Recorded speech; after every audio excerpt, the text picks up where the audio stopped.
primeiro-ministro e a maioria dos deputados da Guiné-Bissau foram surpreendidos com a existência de um documento assinado pelo presidente guineense e do Senegal, que estipula a divisão dos recursos de petróleo que venha a ser explorado na zona conjunta no mar que banha os dois países vizinhos. O presidente nega que o acordo exista, mas o primeiro-ministro da Guiné-Bissau apresentou o documento ao Parlamento. A ser um acordo oficial, os deputados questionam a legitimidade do chefe de Estado para negociar às escondidas os recursos naturais do país e à revelia do Parlamento e do Executivo e até da Constituição. Com mais dúvidas do que certezas sobre se este documento é válido, ainda assim os deputados votaram pela sua nulidade. Mas é assim tão certo que o Presidente da República da Guiné-Bissau não tenha poderes para este tipo de acordo?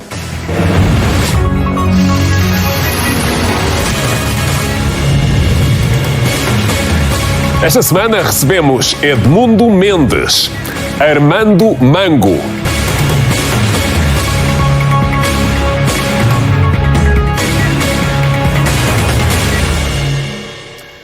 bem-vindo ao Causa e Efeito. Esta semana, o Presidente e o Primeiro-Ministro da Guiné-Bissau contradisseram-se sobre a existência de um acordo com o Senegal para a partilha dos eventuais recursos que possam resultar da futura exploração de petróleo no mar, na zona de fronteira comum entre os dois países vizinhos. O Primeiro-Ministro foi ao Parlamento mostrar um documento, até então desconhecido pelo seu governo, assinado pelo chefe de Estado, que estipula que a Guiné-Bissau ficará com 30% dos recursos e o Senegal com 70%. O Presidente da República disse que esse acordo não existe. Está instalada a dúvida na opinião pública. Os deputados decretaram a nulidade do documento nos termos em que foi apresentado pelo Primeiro-Ministro. Convidámos o deputado relator da resolução, Armando Mango, da APU-PDGB, para explicar a decisão de 70 dos 102 deputados que votaram pela nulidade do documento. Bem-vindo ao Causa e Efeito, Sr. Deputado. Existe ou não um acordo assinado pelos presidentes da Guiné-Bissau e do Senegal para a partilha dos recursos petrolíferos?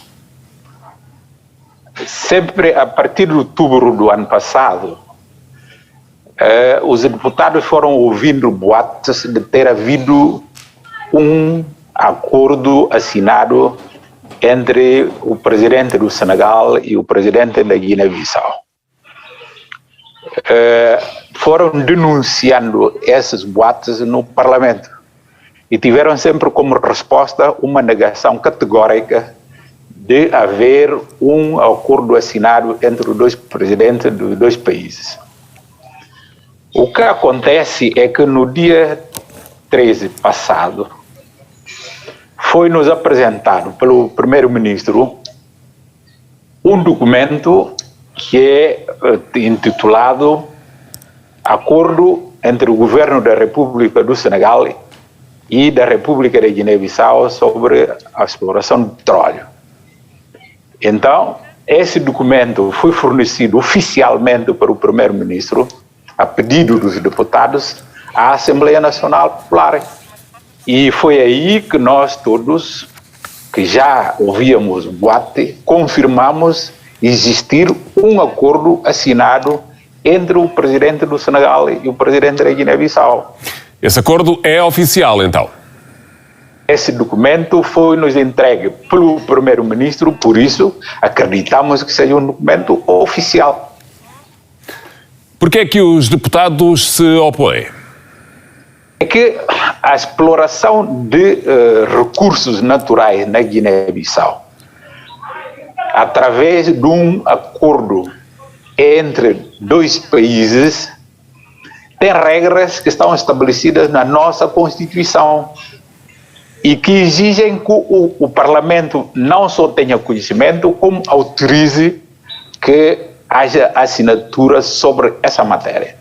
O que nos interroga como deputados é o Presidente da República da Guiné-Bissau ter sempre afirmado a pé juntos que não assinou nenhum acordo e vir o primeiro-ministro apresentar esse documento confirmando que existe um acordo assinado e que ele, primeiro-ministro, chefe do governo, não estava, não tinha conhecimento, e também que o envelope que lhe foi apresentado, pediram-lhe, a ministra do Negócio Estrangeiro que lhe apresentou esse envelope com o documento no seu interior, que é o acordo, e pediu-lhe que isso fosse um assunto confidencial.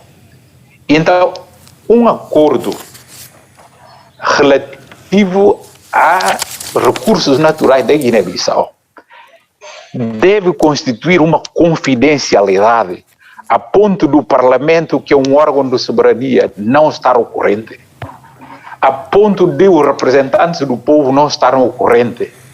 É isso que a Assembleia entende, que a haver esse acordo como nós o temos agora, para confirmar que realmente há a assinatura do acordo, esse acordo não cumpriu aquilo que devia ser a legalidade e a constitucionalidade da Guiné-Bissau. Ou seja, os órgãos de soberania deviam estar informados e deviam acompanhar e dar a sua opinião sobre esse acordo, o que não foi feito. Os deputados acham que a negociação foi feita à revelia do Parlamento?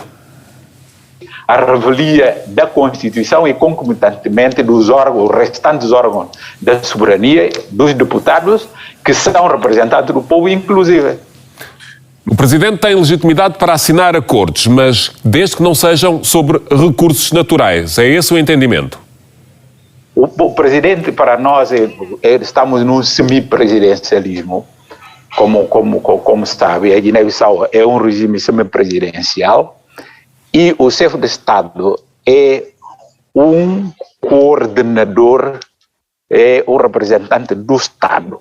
Portanto, é o governo que cabe negociar, portanto, essas matérias e outras, e depois trazer para que a Assembleia ratifique e o Presidente promulgue. Agora, não é fazer o contrário. O Presidente que vai promulgar um acordo é ele que foi o assinar sem o conhecimento do governo. O mais caricato de tudo em termos políticos é que todos os órgãos da soberania, exceto a Presidência da República, é que sabem da existência desse acordo. Isso não pode ser admitido na República da Guiné-Bissau, porque é completamente ao lado da Constituição. Agradeço ao deputado Armando Mango. Mantemo-nos em Bissau. Dou as boas-vindas a este programa ao jurista e ex-procurador-geral da República Guineense, Edmundo Mendes. Bem-vindo. Está a trabalhar com a presidência da Guiné-Bissau nesta matéria? Bom dia. Não estou, de momento, a trabalhar com a presidência sobre o assunto. Simplesmente, a questão me foi colocada na qualidade de docente universitário e investigador para apreciar a situação relativamente ao acordo assinado entre a Guiné-Bissau e a República do Senegal sobre o seu enquadramento legal do ponto de vista do direito internacional e do ponto de vista do direito interno. Então era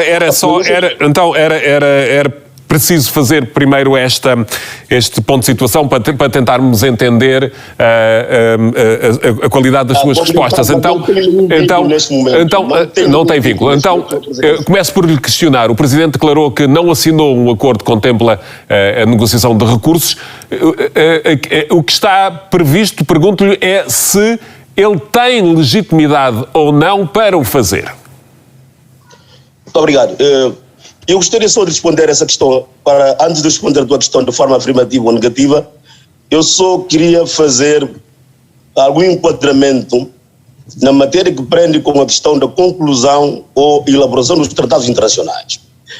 Ou seja, há um documento, nesse caso chamado a Convenção de Viena sobre a conclusão dos tratados. É este instrumento internacional que determina quem são pessoas que têm a legitimidade de negociar e assinar em qualquer que seja o acordo internacional. Mas, ao mesmo tempo, também a ordem jurídica determina quem são entidades dentro do direito interno capazes de dar negociação, capazes de assinar. Ora bem, começando para analisar a Convenção de Viena sobre a elaboração do tratado, esta convenção diz que os Estados podem celebrar um acordo com o tratado internacional. E esse tratado pode ser negociado por via de uma representação originária ou por representação derivada.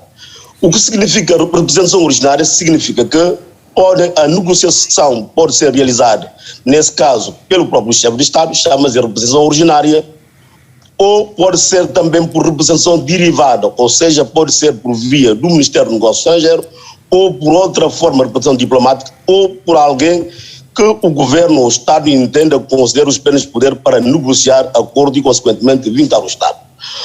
Para dizer que, em termos de legitimidade, à luz de um direito internacional, um chefe de Estado pode assinar qualquer acordo. Mas é preciso, sobre a questão que nós estamos aqui a discutir, é preciso chamar a atenção ao seguinte. Aqui, à luz da Convenção de Viena, temos que classificar a natureza jurídica do acordo assinado pelo Presidente da República.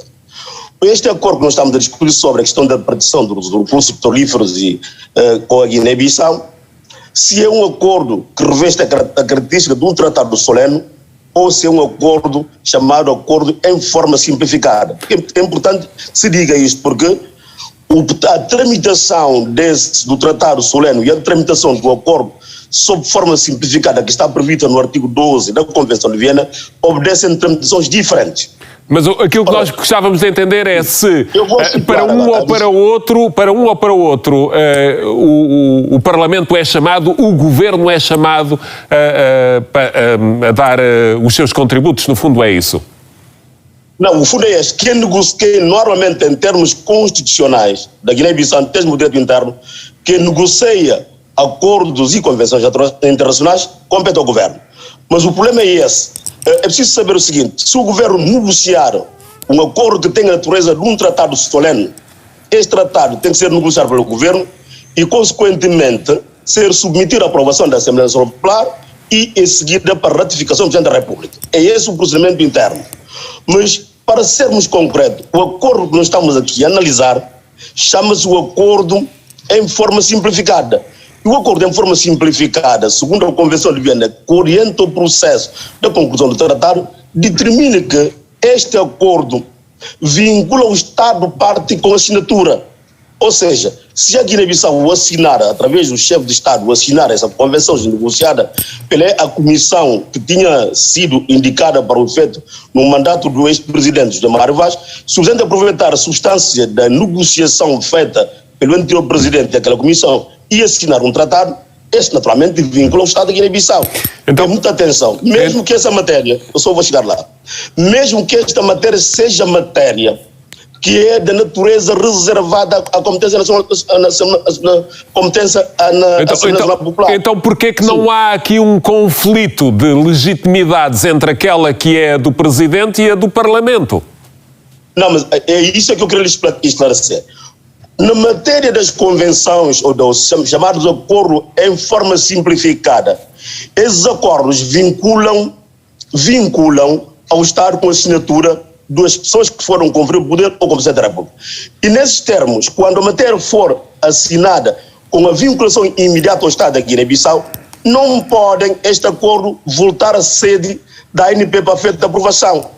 Portanto, não há, é um processo simplificado. E esse processo simplificado, se vincular ao Estado da Guiné-Bissau, não pode o Parlamento Nacional vir a invocar a desconformidade do procedimento com a sua Constituição. Ou seja, não é permitido, à luz do artigo 27 da Convenção de Viena, que um Estado invoca a questões do direito interno para eximir de cumprir um acordo internacional assinado. Doutor, então deixe-me só tentar perceber, simplificando, uma vez que era um processo que já começou na presidência de José Mário Vaz, quer dizer que o Estado guineense já está vinculado a este protocolo, ou seja, já não há volta atrás, já não há maneira do Parlamento voltar a pronunciar-se, porque já se pronunciou uma vez no início. Não, o problema é que o problema no mandato de José Mário Vaz havia um decreto presidencial que criou uma comissão que vai encarregar de negociar com a República do Senegal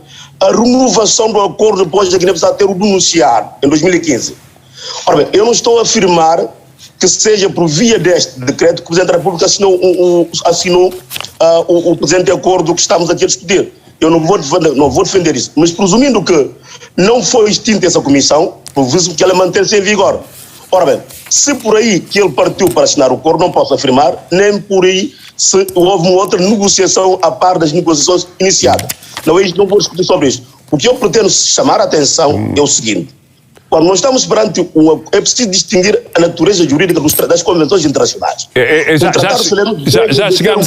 Já chegámos a esse ponto e já percebemos que há dois tipos.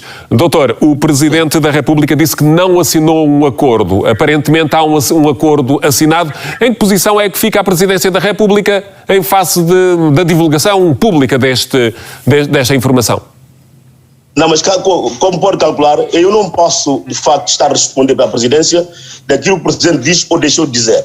A minha intervenção, como disse, era só uma questão de chamar a atenção sobre a questão da validade do acordo e também olhar para a resolução dos seus efeitos. Agora, se a presidência diz que não assinou o acordo, eu tenho comigo um acordo aqui. Não posso dizer que, eu tenho que ser objetiva na análise das questões.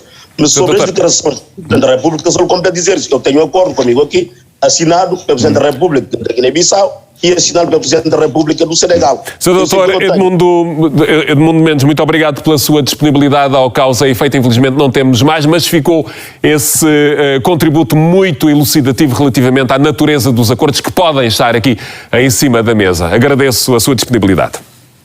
Obrigado.